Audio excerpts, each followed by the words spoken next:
안녕하십니까. 평생투자 파트너입니다. 7월 28일 화요일입니다. 오늘은 간략한 시황을 좀 하려고 하는데요. 오늘도 어제처럼 매우 좀 강한 시장이었습니다. 여기 보시면 최근에 들어서 이렇게 드문드문 외국인들이 이렇게 조금씩 이렇게 들어오는 이렇게 수급들이 좀 보였잖아요. 근데 이제 오늘 같은 경우에는 1조 3천억 정도의 매수세가 들어왔거든요. 근래 들어서 아주 강한 좀 수급으로 보이는데요. 이거를 누적으로 한번 좀 보면 이 빨간색 외국인들이 3월, 4월 요때가 피크였잖아요.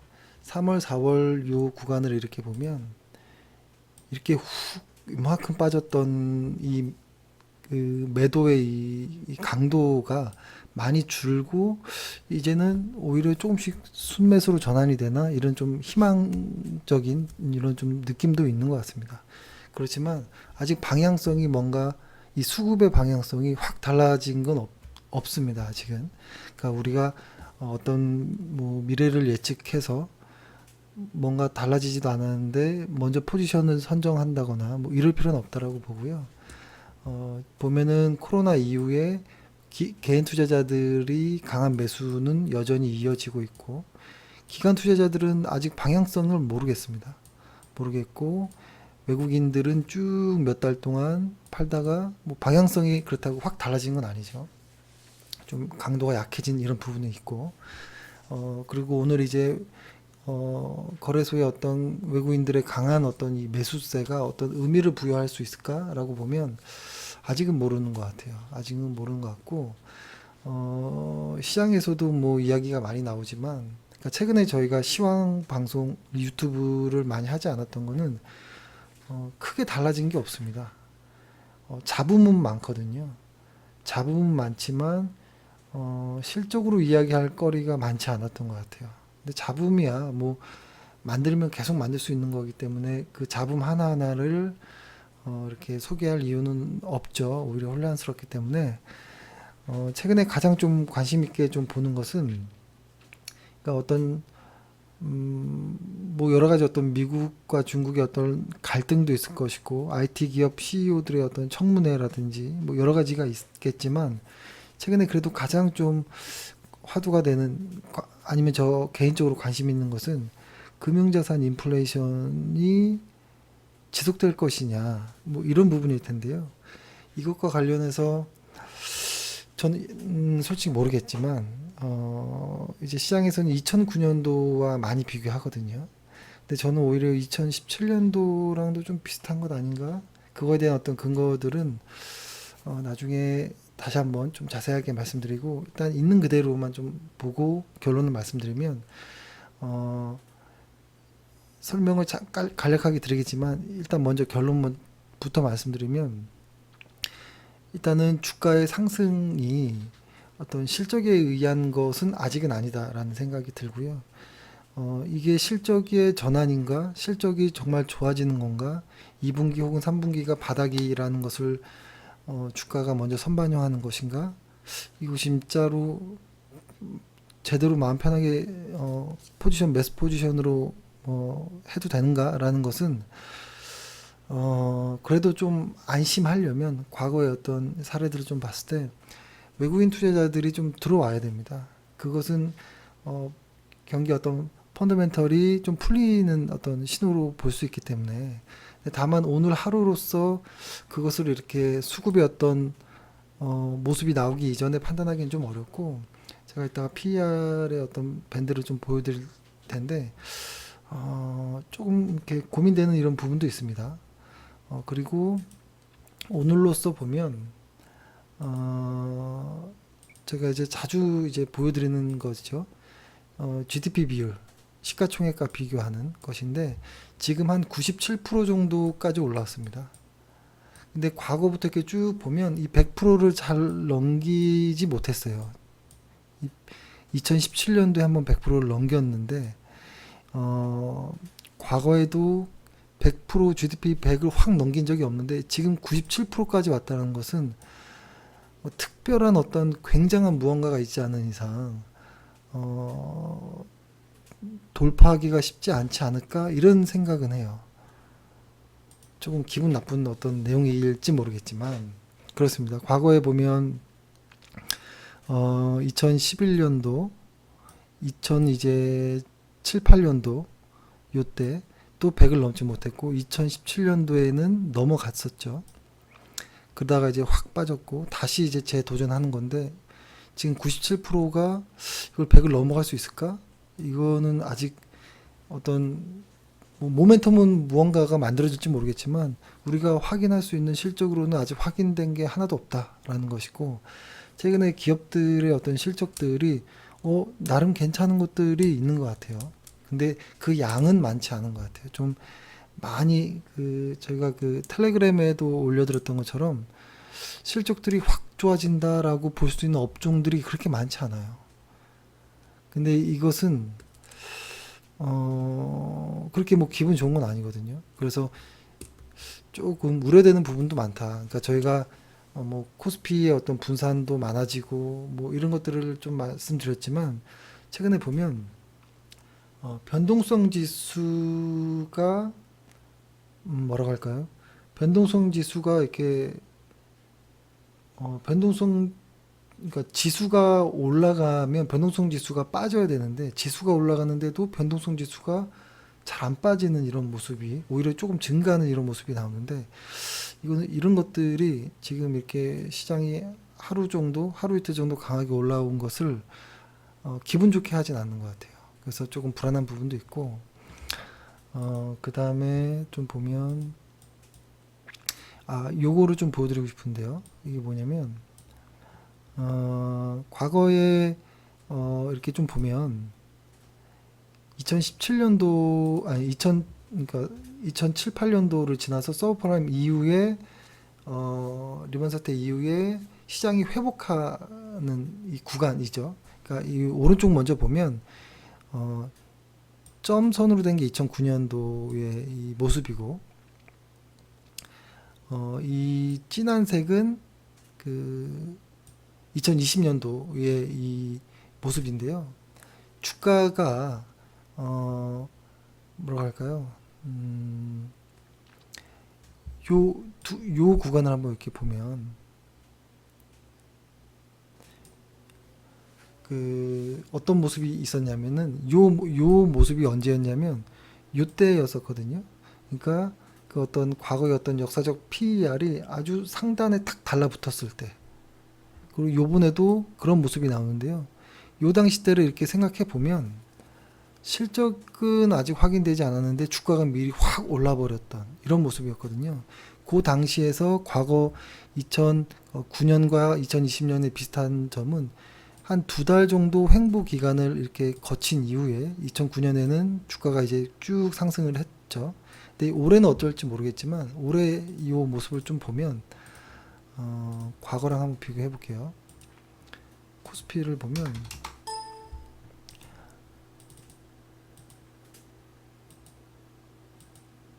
이렇게 보면 이렇게 예전에도 많이 말씀드렸던 것 같아요. 요 구간에서 그러니까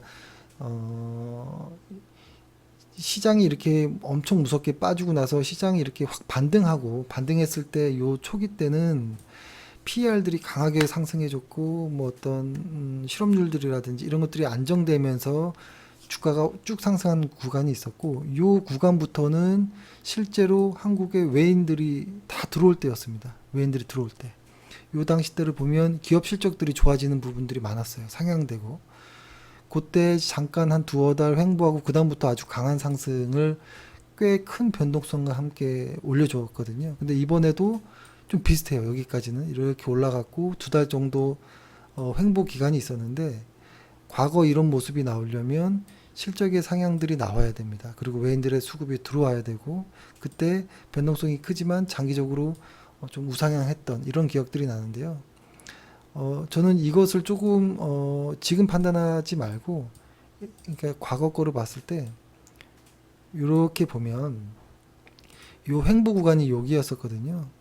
요 횡보 기간을 지나서 진짜로 상승하는 걸 확인하고 확인하고 실적들도 조금 더 기다렸다가 확인하고 진짜 포지션을 잡는 것도 괜찮은 것 같아요.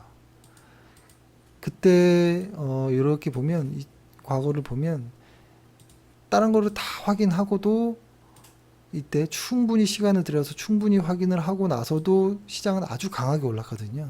오랫동안. 근데 지수는 물론 이렇게 왔다 갔다 이렇게 했겠지만 일단 지수가 상승 추세라는 것에 의미를 둬야 되죠. 지수가 상승 추세면 실적이 좋은 회사들은 꾸역꾸역 계속 올라갑니다. 빠져도 금세 회복하고 빠져도 회복하고 오히려 지수가 이렇게 크게 상승하는 구간에서는 지수가 하락하는 구간은 오히려 매수의 구간으로 이렇게 잡는 게 좋거든요. 지금 그러면은 한국 시장을 이렇게 다시 보면 분명 비슷한 궤적을 그렸어요. 어떤 무언가로 인해서 시장이 상승했고 횡보를 보이고 외국인들의 수급이 조금 들어오나까지예요. 그렇다고 외국인들의 수급과 실적의 전환이 확인된 거는 아직은 없다라고 보는 게 낫기 때문에 지금 그렇게 급할 필요는 없다. 그리고 만약에 아주 운이 좋게 시장이 계속 상승하는 거라면 분명히 조정의 기회가 많이 나오고요. 그때마다 매수할 수 있는 타이밍들은 충분히 많다라고 봅니다. 그래서 그렇게 급하게 어제 오늘 회원분들 문의도 많았는데요. 이거 어떻게 해야 되느냐? 갑자기 막 오른다. 뭐 이렇게 얘기하고 특히 이제 저희가 보유한 종목 중에서 또 보면 오늘 삼성전자 같은 경우에는 저희도 꾸준하게 말씀드렸던 것이 한 5만 원 이후 아래에서는 저평가이니까 좀 매수를 많이 해두자 이런 말씀을 드렸었잖아요. 그래서 저희도 이 5만 원 언저리에서 이렇게 두 번 정도만 추가 매수가 된 상황에서 오늘 좀 이렇게 올라서 오늘은 비중을 조금 이렇게 줄였습니다. 오히려 줄였고, 그러니까 5만 원 아래 그리고 저희는 6만 원 정도까지를 삼성전자를 좀 보고 있는데요. 5만 원 아래면 매수가 좋은 것 같고 이 6만 원 근처면 매도가 좋은 것 같아요. 근데 나중에 실적이 나옴으로써 이 5만 원이 아닌 만약에 한 5만 뭐 5천 원 정도가 저평가 구간으로 설정이 되고 한 6만 5천 원 정도가 고평가 구간으로 설정이 되면 주가는 이렇게 따라갈 수 있겠죠. 실적의 어떤 실적을 기반으로 목표 주가를 상향해 나가면서 홀딩할 수 있겠죠. 근데 그 전까지 어떤 실적이 어떤 무언가가 나오기 이전까지는 저희가 볼 때는 한 5만 원 정도 아래서는 매수가 좋고 6만 원 정도 언저리에서는 물량을 줄이는 것이 어떨까 이런 의미에서 저희는 오히려 좀 줄이기도 했는데요. 뭐 이것은 뭐 주가 차트를 본다라기보다는 실적을 조금 더 믿고 이렇게 해보는 게 좋을 것 같다라는 생각이 들고요. 근데 만약에 좀 슬프게도 그러니까 과거에 이렇게 2008년 이후의 시장과 이렇게 좀 봤을 때 그때는 뭐라고 할까요? 정말 유동성의 느낌이 좀 많았었던 느낌도 나요. 유동성 느낌. 그리고 최근으로 따져보면 요때였죠. 2017년도 쌀쌀해지고 나서부터 요 언저리 그리고 요 언저리 요 언저리랑 지금도 약간 그 초입이 비슷한 느낌이 좀 듭니다. 뭐 그때 상황을 좀 다음에 한번 설명드리겠지만 그랬을 때 잘 생각해 보면 그때 저희도 어떻게 했는지 회원분도 기억나실 텐데요. 요 당시 때 어떻게 했었냐면은 2016년 초였죠. 요때부터 요때까지 어떻게 했었냐면 이렇게 해볼게요. 어떻게 했었냐면 이 언저리 때부터 많이 매수했던 어떤 업종들이 있었죠. 그리고 그러고 나서 웬만하면 매도 없이 계속 갔던 것 같아요. 그러다가 요 언저리 때 7월경 정도 언저리였던 것 같아요. 정확히 따지면 여기 부숙 튀어나오기 바로 이전 요 언저리였던 것 같은데요. 요 언저리 때 엄청나게 매도를 많이 했던 것 같아요.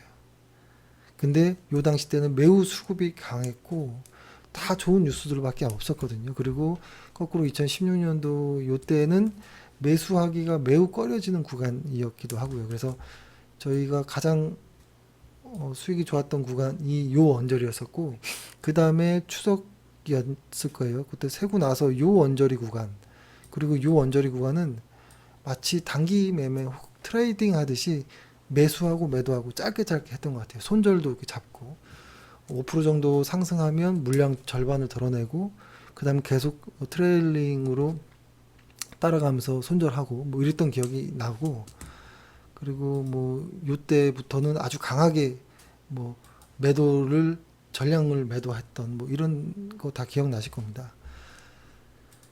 지금이 만약에 요 원저리 뭐 요 원저리의 느낌 혹은 뭐 요 원저리의 느낌이라면 그렇게 마음 놓고 막 매수하기는 좀 어려울 수도 있습니다.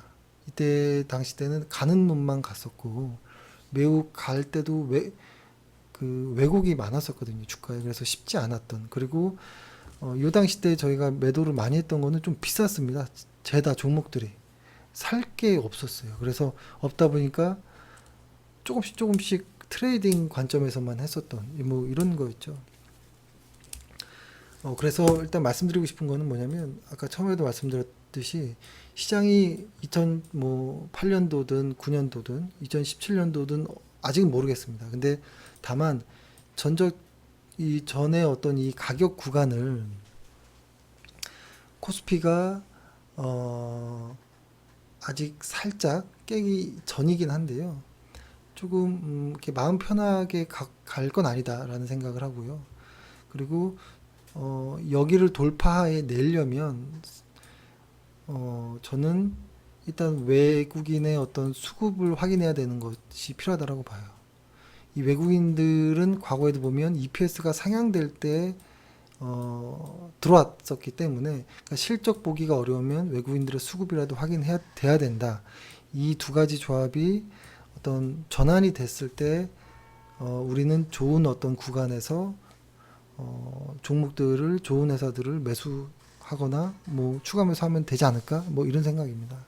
너무 급할 건 없습니다. 어제 오늘 회원분들이 좀 많이 격양돼 가지고 뭐 이렇게 뭘 지금 또 뭘 사면 좋을까요? 뭐 이렇게 말씀하시는데 오히려 지금은 계속 말씀드리지만 조금 더 예민한 구간이기 때문에 PR 아까 보여드렸던 것처럼 PR이 아주 예민한 구간이잖아요. 그렇기 때문에 그렇게 마음 편하게 이렇게 는 안 하시는 게 좋을 것 같다라는 생각을 하고요. 아이고. 그리고 또 하나는 조금 애매한 부분이 있는데요.